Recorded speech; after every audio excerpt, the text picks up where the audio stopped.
Meus caros, vivam, boa tarde, boa noite, são 9h30 da noite, estava aqui a olhar para o Costa e ele virou-me as costas. Aí, pá, é preciso ter sorte, não é? É preciso ter sorte quando um primeiro-ministro como António Costa vira as costas às pessoas. Também te virou as costas a ti, não sei se estás a ver. Olha o ali de costas. Espero que esteja tudo bem convosco, espero que o som também esteja a chegar bem, deixa cá ver se há aqui comentários. Se estiver tudo bem, digam-me, se não estiverem, digam-me também, porque eu ontem estive para aí 30 e tal segundos a falar sem volume, mas eu aqui já tenho tudo ligado. Isto é muita manobra para que o som saia da melhor forma possível. E vamos começar esta televisão com este videozinho que eu compilei hoje, que é a reação de Costa, está tudo bem, muito obrigado, Artur Ribeiro, a reação de Costa àquilo que se passou ontem, aquele arremedo de comunicação que, ao fim e ao cabo, não se percebeu para que é que serviu. Tenho que tirar isto daqui porque ela está com o cio, a minha gata é uma gata integral, é como o leite agora já não é gordo, é inteiro, e a minha gata também está inteira, eu era incapaz de lhe fazer qualquer coisa que atentasse contra a sua saúde e a sua integridade física, portanto quando ela tem cio é muito complicado. Aqui vamos nós ver o que é que diz Costa, o que é que ele responde e vamos comentar algumas das frases que ele aqui deixou hoje numa entrevista ao Canal 1. Justifica dramatizarmos que em 7 anos e 2 meses tenha havido um momento onde as agulhas não ficaram acertadas. Realmente foram 7 anos e 2 meses de namoro, eu espero que eles tenham sido muito felizes. Costuma-se dizer que há uma crise matrimonial ao fim de 7 anos. Foi o que aconteceu, 7 anos dá, e depois agora é aos 14, e depois é aos 21, parece que é de 7 em 7 anos, que acontece muito isso. Ora, realmente eu espero que eles tenham sido muito felizes e que tenham curtido o bué, como diz a extrema esquerdoida, mas não há nada que não chegue ao fim e parece que desta vez o amor chegou ao fim, mas quem perdeu com estes 7 anos de embevecimento amoroso entre a primeira e a segunda triste figura do Estado, primeira e a terceira, a segunda ainda é mais triste que o primeiro e o terceiro juntos, quem perdeu foi o povo português que teve 7 anos e 2 meses a andar para trás, porque hoje em dia um país parado é um país que anda para trás na medida em que todos os outros avançam e portanto nós ficamos aqui para trás na cauda da Europa. Vamos ver. Uma divergência natural, reconheço que rara nestes 7 anos e 2 meses, mas que é normal entre titulares de 2 órgãos de soberania, que como o Sr. Presidente da República quando explicitou, vimos de hemisférios distintos e é uma divergência, pronto, aconteceu. Aconteceu e aconteceu tarde, mas Marcelo, ele matou-se politicamente. Eu ainda não ouvi ninguém dizer isto, as opiniões dos comentecos, como eu lhes chamo, elas divergem. Uns defendem Marcelo, quase todos dizem que Marcelo esteve bem, eu acho que esteve muito mal. Aquilo não foi um discurso de Estado hoje, que já ouvi melhor. Ontem eu reagi na hora, portanto estávamos todos a ouvir em direto e eu reagi na hora, mas hoje com mais calma, não tive outro remédio, ouvi-o na rádio para aí umas 3 ou 4 vezes, na televisão também já vi uma vez ou duas, quase na íntegra, e aquilo vir para a praça pública fazer queixas de deixa-me cá tirar daqui a gata, de um ministro, como se aquele fosse o único problema da nação, como eu vos disse ontem, não é de estadista. Marcelo ontem foi tudo menos um estadista, foi um comentador de TV, sim foi, mas um estadista que ele não foi. Nunca um Presidente da República vinha para a praça pública dizer que não concorda com o Primeiro-Ministro por causa do problema que ele tem com um ex-adjunto e o ex-adjunto tem com o Ministro. Isto não são assuntos para se discutirem na praça pública, nomeadamente para a primeira e terceira figura do Estado. Mas é isto que nós merecemos, não merecemos nada melhor do que isto. Os portugueses confiam e desejam essa vigilância ativa por parte do Sr. Presidente da República e o Governo não é exceção, nem se sente nada incomodado. E nem pode sentir-se incomodado. O Governo tem que se deixar fiscalizar, quer queira, quer não. A fiscalização faz parte das atribuições tanto da Assembleia da República quanto da primeira figura do Estado, que até agora o não foi. Pode ter sido o primeiro entertainer do Estado. Figura do Estado é que ele não é. E viu-se ontem e tem-se visto nos últimos tempos, pelo menos nos últimos meses. Andar a ameaçar que pode dissolver, mas que não quer dissolver, mas pode dissolver, mas não quer dissolver, é aquela mesma coisa, não sei se lembram, da lei do aborto. O aborto é ilegal? É. Mas pode-se fazer? Pode. Mas é ilegal? É. Mas pode-se fazer? Pode. Andámos nisto, até o multimilionário escardoido Ricardo Araújo Pereira se fartou de rir com esta passagem, e vejam que isto já foi há tantos anos, portanto nós devíamos era estar mais alerta. Nós é que devíamos ter fiscalizado com mais pormenor a atuação do nosso ainda Presidente da República. Mas enfim, o Costa não tem outro remédio se não deixar-se fiscalizar, e eu espero que pelo menos agora, porque ele também disse isso no discurso de ontem, o Marcelo, eu afinal estava enganado. Eu pensei que havia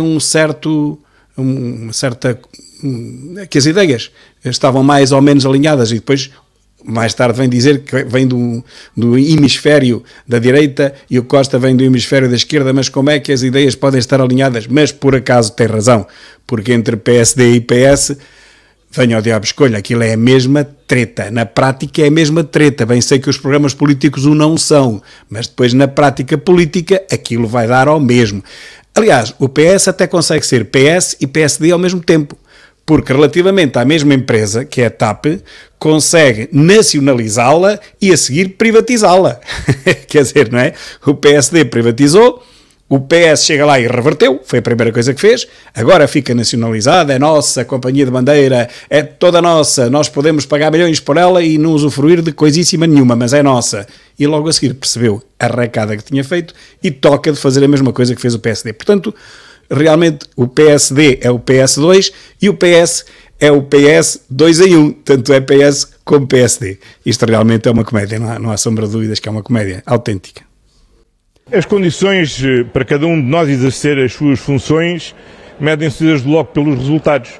Ainda ontem o Sr. Ministro das Infraestruturas teve a ocasião de lograr um acordo que pôs termo a uma greve na CP. Oh, meu caro amigo, não podias ter dito coisa pior do que essa.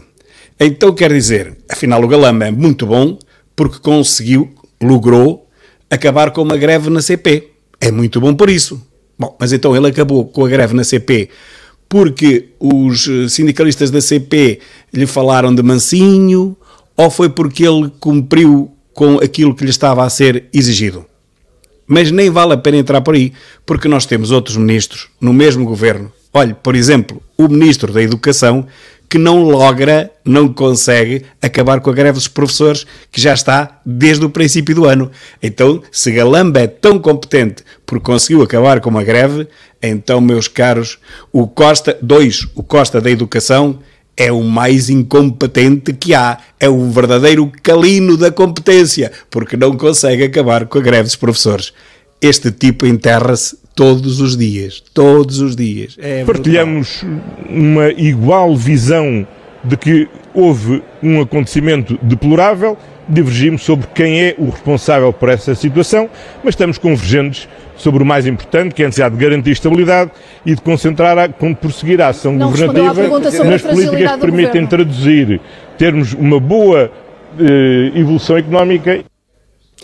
Mas esta da boa evolução económica é das coisas mais giras que eu conheço. Isto é brutal. Há um tipo qualquer que diz que Portugal está a convergir com a Europa, não explica em quê, nem em que parâmetros, nem em que medida, nem como, e põe-se a comunicação social toda a repetir aquele meme. Estamos a convergir, a economia está muito boa, isto nunca esteve tão bom. Meus caros, vocês são portugueses como eu sou. Vocês, no final do mês, veem o mesmo dinheiro que tinham na conta do princípio do mês? Vocês acham que estão melhores agora com esta economia tão fantasmagórica como temos? Que diz a comunicação social, repete isto à exaustão, que estamos com os números da economia brutais porque as exportações chegaram a 50% e não sei o que, não sei o que mais. Bem, mas o povo não tem dinheiro para se alimentar. Foi o que eu disse ontem no meu vídeo, ou foi hoje já, no vídeo que ia a conduzir. Isto nós estamos a tentar imitar o Salazar. É o que nós estamos a fazer. O Salazar também tinha os cofres cheios e o país na miséria. É isto que Costa quer fazer. Quer imitar o Salazar. Quer ter uma economia com números muito bons e depois, na prática, o povo está a passar fome. Mas é que essa coisa dos números muito bons é falso. Nós, como vos disse ontem, nós estamos a pagar a dívida cada vez maior. Ou seja, ele diz que está a pagar e deve estar. Mas o que é certo é que ele mesmo pagando, e pagando muito, por causa dos juros também, é verdade, a nossa dívida cada vez é maior. Em termos do PIB não é, mas em termos reais, que é aquilo que a gente não paga percentagem de PIB. A gente paga dinheiro, dinheirinho, milhões, ok? Empréstimo vem e temos que o pagar, que é para podermos contrair outro. É sempre assim, é o rolemã que dizia Sócrates. A dívida não é para se pagar, é para se ir pagando. O problema é que essa dívida pode-se manter a um determinado nível. Epá, pode haver um caso ou outro, uma altura ou outra do ano em que pode subir, mas logo a seguir terá que descer. Porque a dívida manter-se a cada vez a subir mais, bom, isto não é uma economia maravilhosa como ele diz, é o contrário, é uma economia miserável. Bom, mas ele diz estas coisas, toda a gente o acompanha, o próprio Marcelo foge mais dos números do que o diabo da cruz, tem uma aversão total aos números, ele é também de letras, não é? E portanto não tem essa capacidade. Ele não tem, mas ele tem uma casa civil com não sei quantos funcionários que nos custa 8 milhões e tal, e a militar custa outro tanto, estamos a falar de 17 milhões, não é? Custam as duas casas, 17,4, salvo erro, por ano. Tem que lá ver algum especialista que diga assim, Sr. Presidente, há aqui um problema. É que eles dizem que a dívida está a baixar, mas olha, cá para nós que ninguém nos ouve, é mentira. Como aquele youtuber que foi para a Assembleia da República e disse, Costa, vai dar uma volta. Ok? Lembram-se disso? Foi a Iniciativa Liberal que o chamou lá. Se fosse o Chega, meus caros, se fosse o Chega a chamar um youtuber que mandasse o Costa para o outro lado, o que é que aconteceria? Caía o Carmo e a Trindade, o Chega era o partido a banir, vinha logo queixas para o Tribunal Constitucional, tinha que se acabar com o Chega porque levou um youtuber para a Assembleia da República e mandou o Costa para o outro lado. É brutal. Mas como foi a inteligência limitada, sempre levado ao colinho por Marcelo e por Costa, sempre ao colinho, bom, deixa lá, coitado do rapaz, não bate bem da cabeça, coitado, olha, assim é para a juventude, vá. Não vamos ligar a isso. Bem, meus caros, a seguir vamos dar uma vista de olhos. Olha, esta é a última, deixei ficar isto na última, peço desculpa, tenho que voltar isto aqui atrás. Este foi o vídeo que fiz hoje e começamos com chamando a atenção para o vídeo que gravei ainda ontem, ao vivo, enquanto o Marcelo estava a dar aquela aula inútil para o país inteiro. Eu gravei ao vivo isto e realmente, para o cesto da Gávea, diz muito bem aqui diz muito bem, para o cesto da Gávea, que tem um nome espetacular que eu aqui não vou repetir, obviamente. Há crianças a ver. E nem que não houvesse, não é coisa que se diga. De qualquer maneira, ontem eu reagi ao vivo à preleção, aquela aula de Marcelo, está aqui no meu Facebook. Eu tenho 4 perfis do Facebook, todos com o meu nome, não há nenhum perfil falso, chamam-se todos João Tilly, só que um é o meu perfil mesmo, é o João Tilly, é o primeiro, depois é uma página oficial que chama João Tilly Oficial, depois é JT, combatendo o pensamento único, JT são as minhas iniciais, e o último é Televisão. Portanto, como veem, eu não tenho nenhum perfil falso, tenho 4 páginas, mas são as 4 verdadeiras e eu apareço em todas com o meu nome. Ao contrário de muitos que se fartam aí dizer mal das pessoas, mas vai saber, é tudo perfis falsos, nem coragem têm para dar a cara. É brutal, é brutal.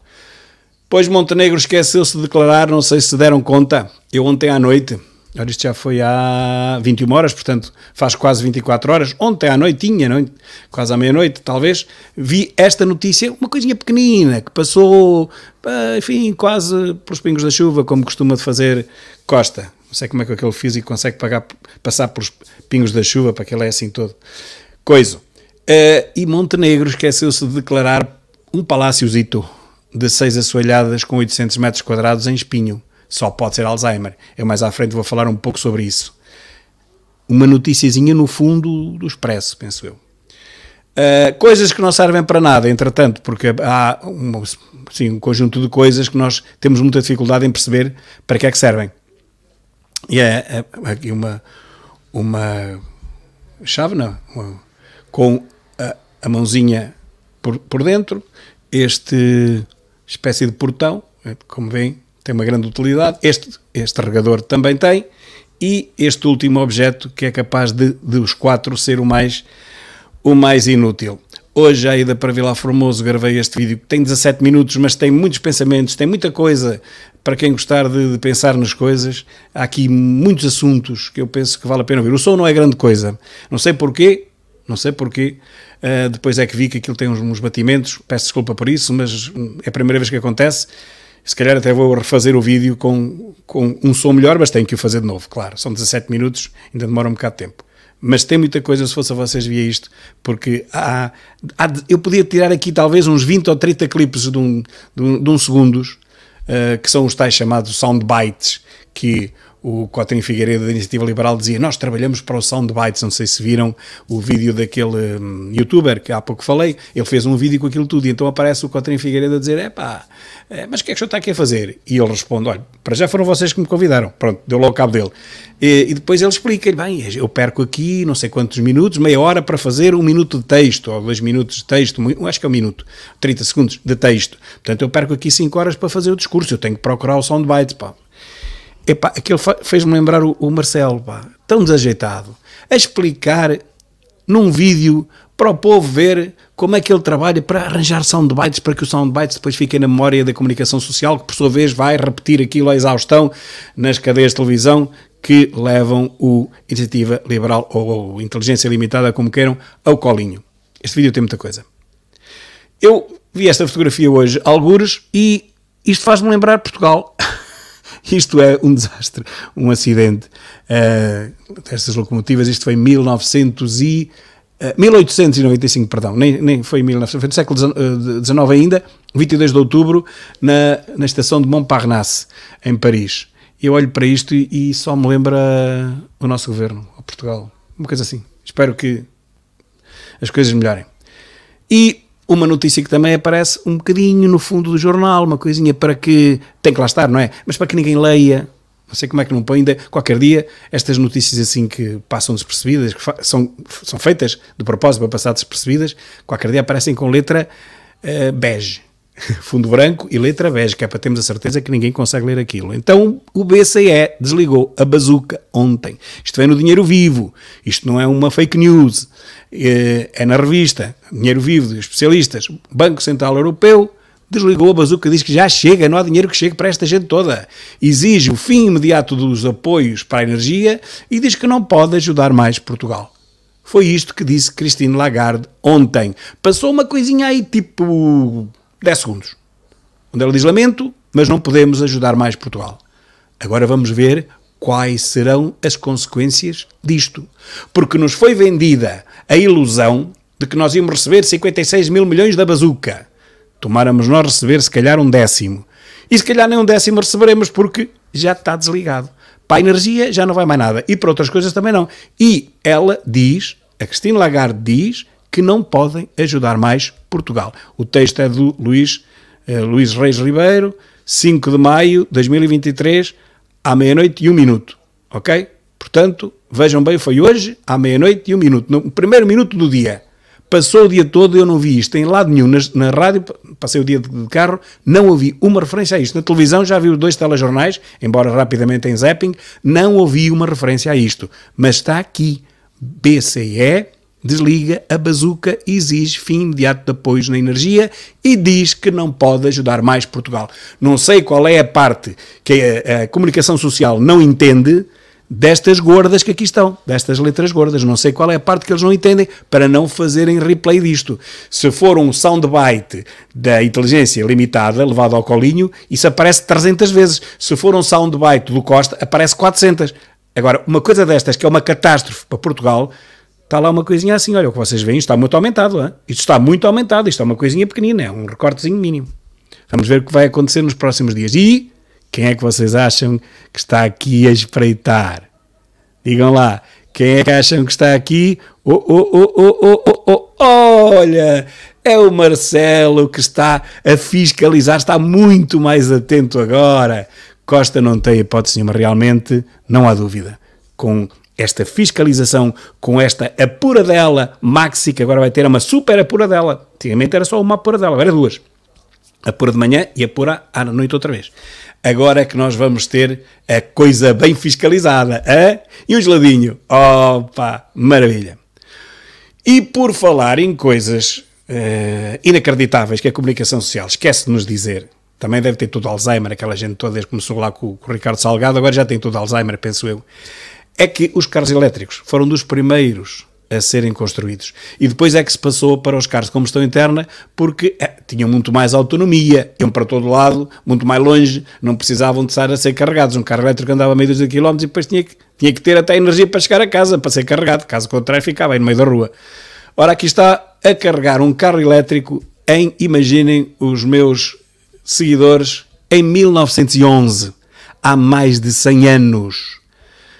Digo eu, vivemos tão enganados. Estamos como Platão na sua alegoria da caverna, né? Só nos dão sombras para ver. Nós o que temos direito a ver é sombras. O objeto que dá origem às sombras, nós não os vemos. Está atrás de nós, está nas nossas costas. A verdade tem sido bem ocultada. Cá está. Charging an Electric Car in the Garage, 1911.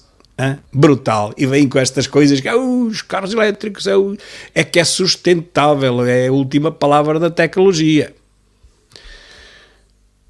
Calma, não foi golo. Costa foi ao VAR e não há motivo para expulsão. Só que quem é o VAR? Quem é o VAR? Costa foi ao VAR, mas o VAR é o Marcelo Rebelo de Sousa. É o VAR. Com um VAR destes não há penaltis para ninguém. Calma, não passa nada, ele também não está lá, ele está a ver a televisão, mas de costas, a comer gelados, não é? Está ali aquelas televisões todas, para ele ver se realmente foi fora de jogo, se não foi fora de jogo, se foi penalti, se não foi penalti, mas ele está a comer gelados e está virado de costas, é por isso que não serve para grande coisa. E agora, meus caros, nós vamos ter que escolher entre o quadro da esquerda ou o quadro da direita. O da esquerda, rumo à quarta bancarrota, socialista, falta por lá.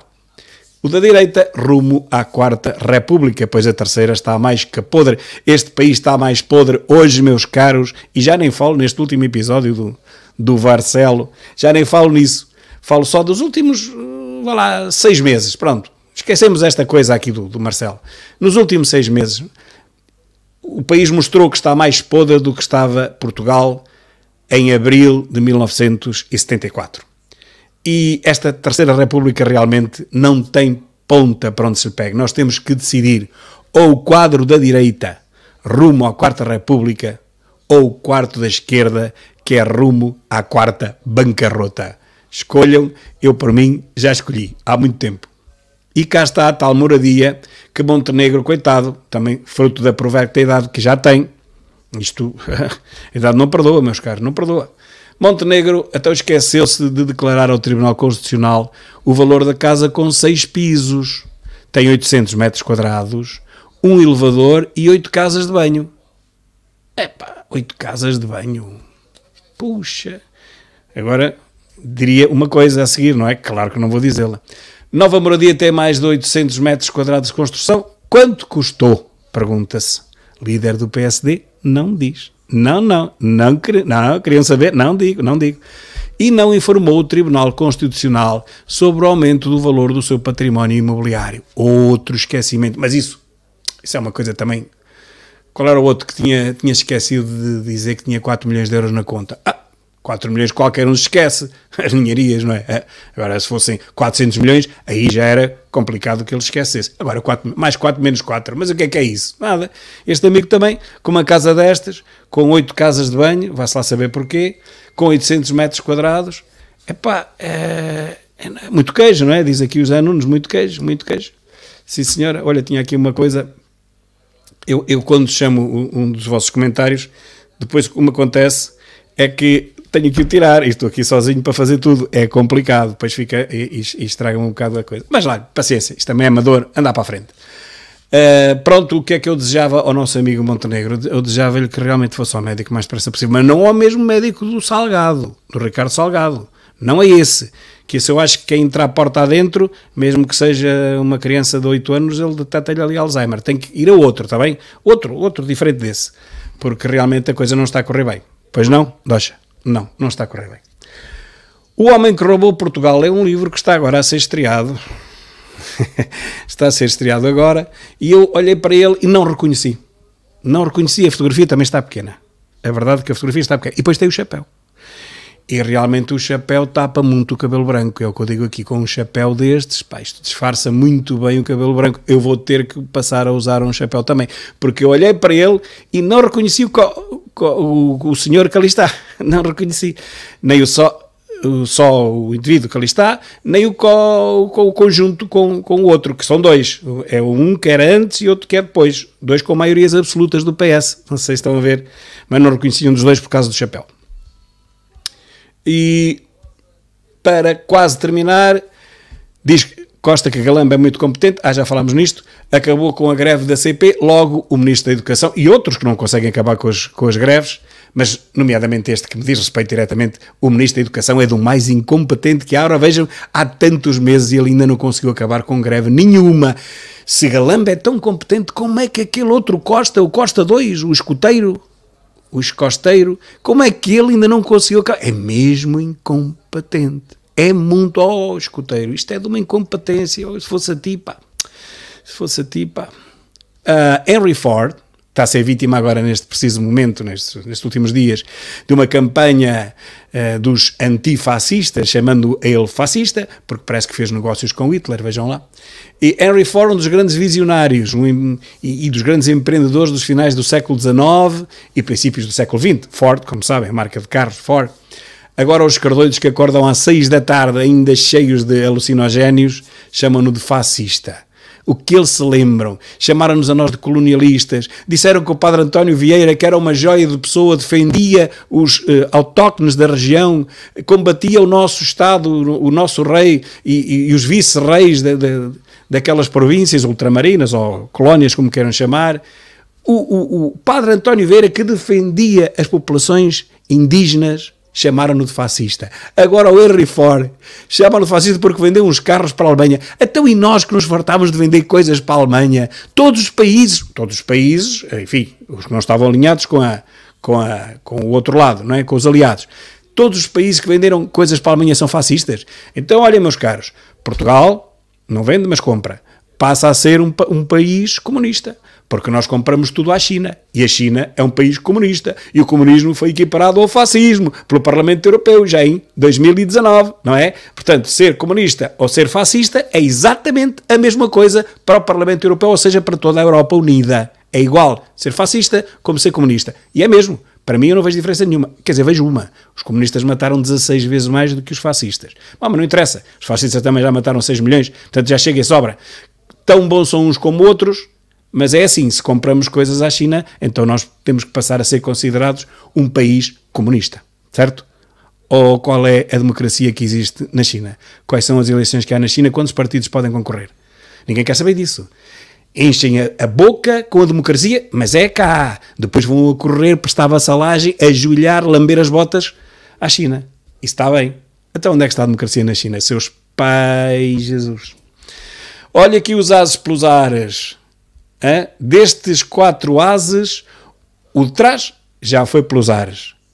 A da frente, do capitão, também já foi pelos ares. Só o capitão é que não deixa ir o primeiro pelos ares. Vá-se lá saber porquê, vá-se lá saber o que é que Galamba consegue fazer. Não é saber não interessa, não, isso não sabe nada, é um ignorante. Mas agora ele tem muita habilidade, acaba com as greves todas, imaginem. Ele devia ser, era Ministro da Educação.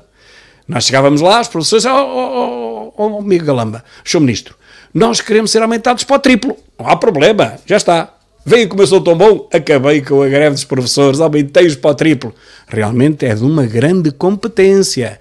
Dar aquilo que as pessoas exigem e acabar as greves assim é de uma competência brutal. Parabéns ao Galamba, parabéns ao Galamba. E temos que terminar com o dia de hoje. O dia de hoje, 5 de maio, é o Dia Mundial da Língua Portuguesa. E quem é que nos aparece? Aparece-nos o Camões. E qual é o problema do Camões? Tem 2. Primeiro, já morreu há muito tempo. Embora não saibamos aonde nem quando, nem onde nem quando. Mas há muitas outras coisas que nós não sabemos sobre Camões e que ninguém explica isto aos nossos alunos. Olha, sobre Camões ninguém sabe onde estudou, em que escola andou. Andou em alguma escola? Não há registro em lado nenhum. Mas naquele tempo já havia registros de toda a gente que andava na escola, ainda mais um tipo que se tornou notável. Dele ninguém sabe. Se andou em Coimbra, se andou nos Covões, se andou... Ninguém sabe onde é que ele andou. Nem onde viveu. Onde é que ele viveu? Ninguém sabe onde é que ele viveu. Foi em Coimbra, foi no Brasfemes, foi não sei... Ninguém sabe ao certo.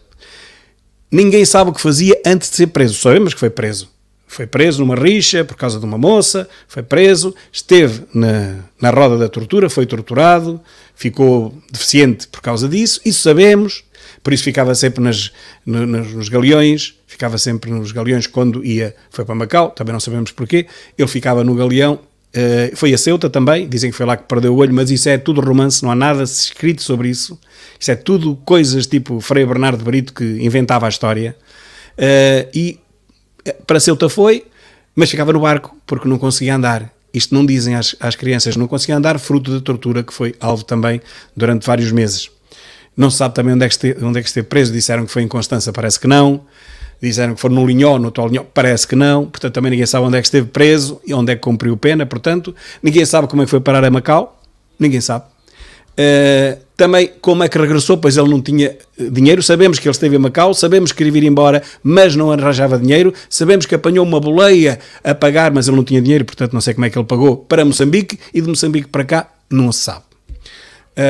Aquela coisa toda da Dinamene e daquele naufrágio onde ele salvou os Lusíadas, é tudo treta, nada disso nunca existiu. Teve uma namorada, ou pelo menos um amor da vida dele, que morreu, mas não sabemos se foi afogada nem se não, e dedicou-lhe um poema, mas essa coisa de ter havido um naufrágio e ter salvo os seus Lusíadas a nadar só com o braço, isso é tudo treta.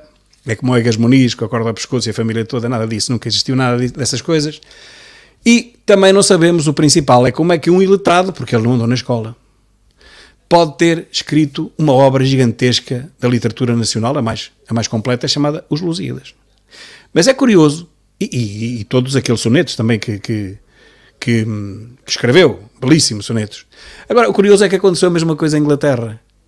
O Shakespeare, também ninguém sabe como é que ele escreveu aquilo tudo. Há um filme que explica que não foi ele que escreveu, que foi um senhor, um lord, que até estava digamos, na calha para vir a ser, se não rei, pelo menos um dos maiores fidalgos, e era um dos maiores fidalgos, depois ficou pobre, e dizem que ficou pobre porque escreveu, em vez de tratar das suas propriedades, escrevia aquilo tudo. Não me lembro agora o nome do filme, mas eu daqui a nada já me lembro, que o vi várias vezes e mostrei pequenas partes, aos meus alunos aqui há 3 ou 4 anos. Eles ficaram admirados. O Shakespeare também era um analfabeto, era um ator de teatro. Não sabia ler nem escrever, decorava como é que pode ter escrito, saber tudo o que se passava nas cortes em Veneza, nas cortes em Itália, ele sabia tudo o que se lá passava. Ele nunca saiu dali, daquelas redondezas do teatro em Londres. Portanto, lá está. Não sabemos o que aconteceu. Não sabemos quem foi Camões ao certo, não sabemos quem foi Shakespeare. Shakespeare sabemos que não pode ter sido aquele. Camões nem isso sabemos. Não pode ter sido aquele porque as filhas de Shakespeare, as 3, morreram analfabetas. Não conheciam uma letra. E a mulher também morreu. Eu não acredito que um letrado como Shakespeare deixasse que as filhas continuassem analfabetas. Portanto, lá está. A comunicação social também não nos mostra isto, não nos diz nada. E nós temos que tirar conclusões com aquilo que alguns outros estudam, esses sim, os estudiosos. E para terminar, temos aqui esta imagem, que é uma imagem que envergonha Portugal, para mim eu acho que sim, que envergonha Portugal. A segunda e a terceira maiores figuras do Estado, lá atrás está o Cravinho, ao lado dele está o Ministro da Cultura, um jornaleco do PS, um chico, um boy desgraçado, toda a vida nunca passou de boy, dava opiniões mais ou menos como um baldeia, em tudo quanto era sítio, e agora é Ministro da Cultura, vejam bem. 3 figuras desgraçadas com a quarta que está lá atrás. Bom, isto lembra-me as viagens dos deputados do PS, que vieram agora há pouco tempo, não sei de onde, nem quero saber, da Ucrânia. As viagens dos deputados a convite do Santos Silva. O Santos Silva agora diz que não convida o Chega. Portanto, é como se a Assembleia da República fosse uma propriedade sua, que não é. Os deputados do Chega são iguais aos deputados dos outros partidos, são eleitos com os mesmos votos e são eleitos pelo mesmo povo. Santos Silva nunca pode dizer, a não ser que seja ele a pagar as viagens do seu bolso, coisa que não acontece, nunca pode dizer que os deputados do Chega não vão acompanhar a representação da Assembleia da República nas suas viagens ao exterior. O povo é que está a pagar todas estas mordomias não é? Do SS, do PS e da sua comitiva seletiva. Vai toda a gente menos o Chega. Reparem bem, vão todos os partidos menos a terceira força política. Terceira. Em breve será a segunda, se não for mesmo a primeira. Só vai a comitiva fofinha, não é? Ora bem, a comitiva que lhe bate sempre palmas quando ele se insurge contra o André Ventura, toda aquela gente bate palmas, alguns até se levantam a bater palmas quando ele diz aquelas anormalidades absurdas. Pois são todos políticos sistémicos. SS do PS, toda aquela gente do PS, do PSD, antigamente era o CDS, agora o CDS já lá não está, ainda temos o Partido Comunista, qualquer dia não temos, graças a Deus, ainda temos o Berloque da Canhota, qualquer dia também não. Pá, tudo o que se passa na Europa acaba por passar em Portugal. Bem sei que com muitos anos de atraso, neste caso com 30 anos de atraso, mas a civilização cá chega, o desenvolvimento cá chega, com 30 anos de atraso. Esse é o nosso azar. Porque nós exportamos a nossa energia e a nossa tecnologia e a nossa inteligência para os outros países que já são muito mais avançados que nós. E ficamos cá com as pessoas que, infelizmente, não têm capacidade intelectual para fazer este país melhorar. Mas é assim, sempre foi assim. Eu disse isso hoje no meu vídeo. Nos anos 60 era preciso gente, mão de obra barata. Nós demos essa mão de obra barata para a Europa. Agora é preciso inteligência, até para construir uma melhor inteligência artificial. Agora é preciso cérebros. Nós damos os cérebros. E com o que é que nós ficamos? Ficamos com falta de cérebros. Em que se tornou a nossa política portuguesa com esta gente, não é? Em que se tornou a nossa política portuguesa. Mas a pandemia acabou hoje. Não sei se ouviram as notícias. A pandemia acabou hoje, por decreto. E nós temos ainda uma pandemia em Portugal. Não é, felizmente, a da saúde, é a pandemia política, a pandemia sistémica. Esta gente toda que eu acabei de falar, isto tudo faz parte de uma pandemia que não há meio de acabar. A outra acabou hoje, mas esta ainda não. É este sistema político, pandémico, que nos mantém aqui a todos doentes. Doentes no sentido de pobres e cada vez mais pobres. E estamos em quarentena relativamente aos países desenvolvidos da Europa. Cada vez estamos em maior quarentena, ao contrário do que diz Costa, que estamos a convergir, mas só estamos a convergir para o fundo da tabela. Não estamos a convergir para mais lado nenhum. A minha gata dá-me razão. Portanto, olhe, um dia chegará o desenvolvimento também em Portugal. Está bem, com 30 anos de atraso, pode ser com 35, pode ser com 40, mas chegará. Chegará porque chega a todo lado. E aqui também tem que chegar, apesar de muito mais atrasado. Esse dia chegará. E nós só temos que nos aguentar até para podermos usufruir desse dia. Provavelmente, com 62 anos, já não verei isso, mas tenho esperança que os mais jovens, e por exemplo, André Ventura, que tem 40 anos, esse terá tempo de ver um Portugal renovado, uma quarta república rumo ao progresso, uma quarta república que agarre no socialismo, o amarfalhe todo e o atire para a sexta secção, que é a sexta secção de onde nunca devia ter saído. Muito obrigado a todos. Façam like, partilhem e vamos fazer crescer esta pequenina voz, porque temos que de alguma forma combater a censura instalada em Portugal. Nós só vemos aquilo que as TVs querem que a gente veja. O principal, eles ocultam-nos. Não se esqueçam da alegoria da caverna, não se esqueçam de Platão. Um grande abraço a todos e até amanhã.